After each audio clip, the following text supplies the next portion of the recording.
एक बार फिर उत्तर प्रदेश के मुख्यमंत्री योगी आदित्यनाथ ने मंच से अपने बेबाक और गरजते अंदाज में बड़ी चेतावनी दी है। जनसभा को संबोधित करते हुए उन्होंने साफ साफ शब्दों में कहा, दंगाइयों, माफियाओं और पाकिस्तान परस्त सोच रखने वालों की अब खैर नहीं। जो देश के खिलाफ सोचेगा उसे सीधा जवाब मिलेगा। मुख्यमंत्री के इस बयान से न सिर्फ जनता में जोश भर गया, बल्कि मंच पर मौजूद नेता और कार्यकर्ता भी हैरान और उत्साहित नजर आए। सूत्रों के अनुसार यह भाषण इतना तीखा और स्पष्ट था कि कुछ पल के लिए माहौल तनावपूर्ण लेकिन जोशीला बन गया। लोकसभा चुनाव 2024 के बाद अब उत्तर प्रदेश के मुख्यमंत्री योगी आदित्यनाथ पूरी तरह से मिशन नेक्स्ट इंडिया की तैयारी में जुट चुके हैं। जनता के बीच लगातार सक्रियता, तीखे भाषण और कानून व्यवस्था को लेकर सख्त रुख, ये सभी संकेत दे रहे हैं कि अब योगी सिर्फ एक मुख्यमंत्री नहीं, बल्कि एक राष्ट्रीय नेतृत्व की संभावित धुरी के रूप में देखे जा रहे हैं। सीधे शब्दों में संदेश, देशद्रोहियों को बख्शा नहीं जाएगा। हाल ही में एक विशाल जनसभा को संबोधित करते हुए योगी ने कहा, अब जो देश की संप्रभुता पर सवाल उठाएगा, दंगा करेगा, पाकिस्तान की भाषा बोलेगा, उसे सजा जरूर मिलेगी। यूपी अब माफियाओं और देशद्रोहियों का गढ़ नहीं रहेगा। उनका ये बयान न केवल स्थानीय कानून व्यवस्था का संदेश था, बल्कि एक राष्ट्रीय चेतावनी के रूप में देखा गया। राजनीतिक विश्लेषक मानते हैं कि योगी आदित्यनाथ अब 2024 से आगे की राजनीति, यानी 2029 और उससे भी आगे के राष्ट्रीय नेतृत्व के संभावित चेहरे के रूप में खुद को स्थापित कर रहे हैं। उनकी साफ छवि, प्रशासनिक कड़ा रुख और राष्ट्रवाद पर आधारित भाषण उन्हें हिंदुत्व प्लस सुशासन के ब्रांड के तौर पर आगे ला रहा है। योगी आदित्यनाथ का राजनीतिक अभियान अब सिर्फ उत्तर प्रदेश तक सीमित नहीं है। उनका सशक्त और मुखर अंदाज उन्हें एक ऐसे नेता के रूप में उभार रहा है जो आने वाले वर्षों में भारतीय राजनीति के शीर्ष नेतृत्व में गिने जा सकते हैं। कानपुर के सभी उपस्थित बहनों और भाइयों, ऑपरेशन सिंदूर के उपरांत आदरणीय प्रधानमंत्री जी का उत्तर प्रदेश की धरा पर मैं हृदय से स्वागत करता हूं, अभिनंदन करता हूं। बहनों और भाइयों, देश की सुरक्षा को सर्वोच्च प्राथमिकता देते हुए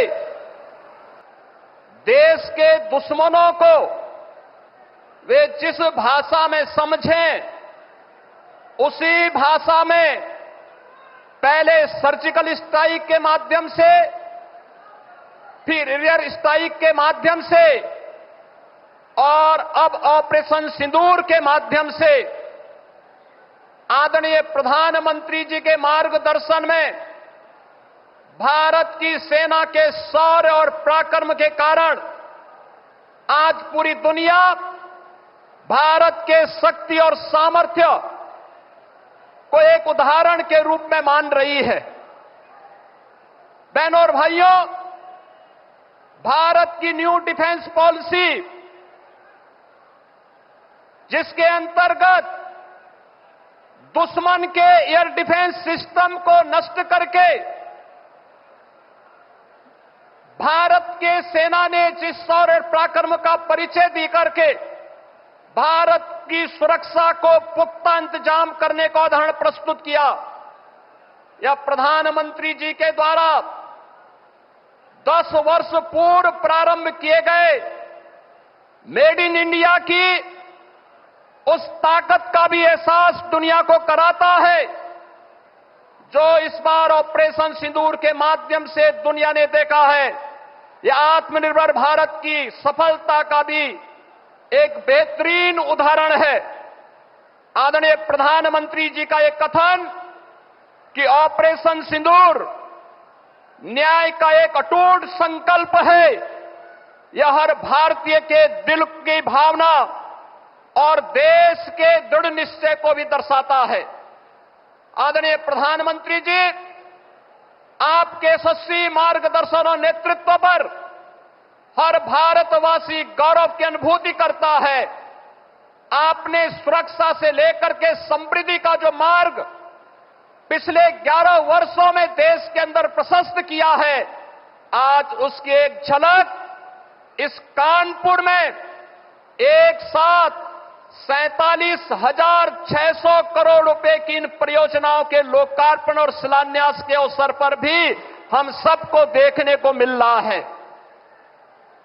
47,700 करोड़ रुपए की इन परियोजनाओं में कानपुर के अंदर पब्लिक ट्रांसपोर्ट के लिए मेट्रो का संचालन के जिस कार्यक्रम को आपने दिसंबर 2021 में शुभारंभ किया था, जिसमें इसके पहले फेज में कानपुर के अंदर आईआईटी से मोती झील तक जो कार्य का उद्घाटन आपने 2021 में किया था, इसी के सेकंड फेज का लोकार्पण आज आपके कर कमलों से होने जा रहा है। कानपुर को मेट्रो की सौगात के लिए हम कानपुर वासियों की ओर से आपका हृदय से आभार व्यक्त करते हैं।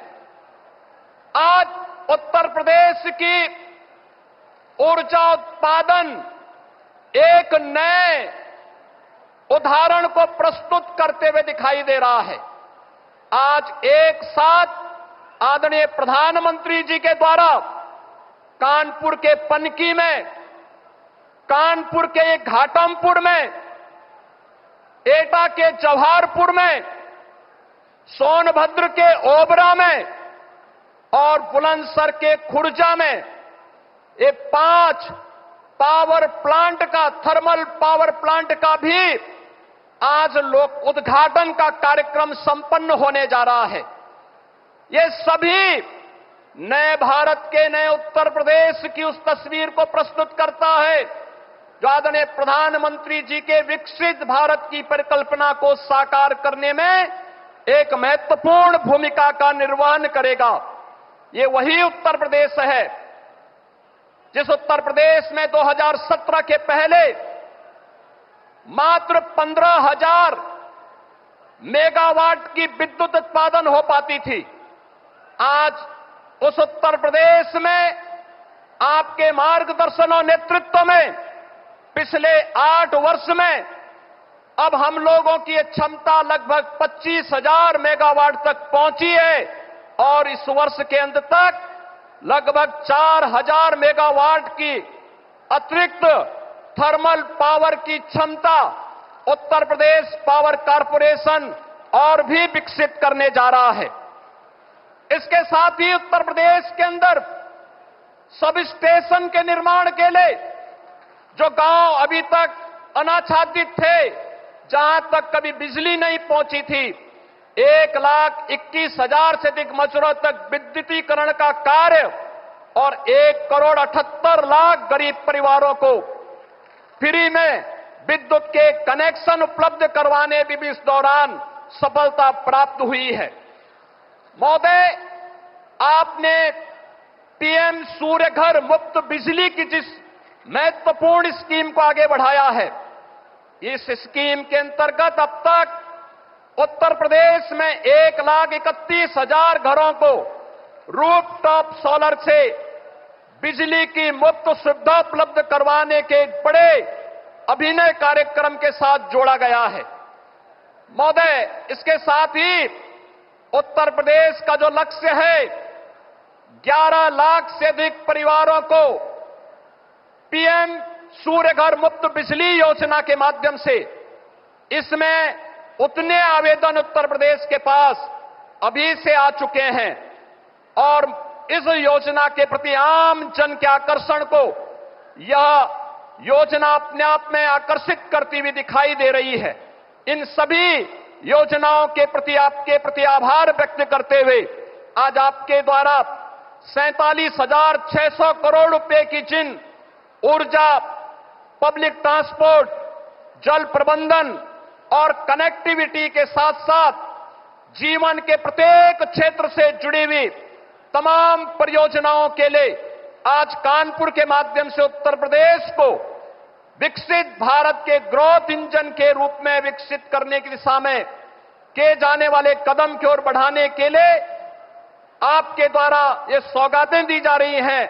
इस उपहार के लिए उत्तर प्रदेश वासियों की ओर से हृदय से आभार व्यक्त करते हुए आपका ऑपरेशन सिंदूर के उपरांत उत्तर प्रदेश आगमन पर हृदय से स्वागत करता हूं, अभिनंदन करता हूं। धन्यवाद। जय हिंद।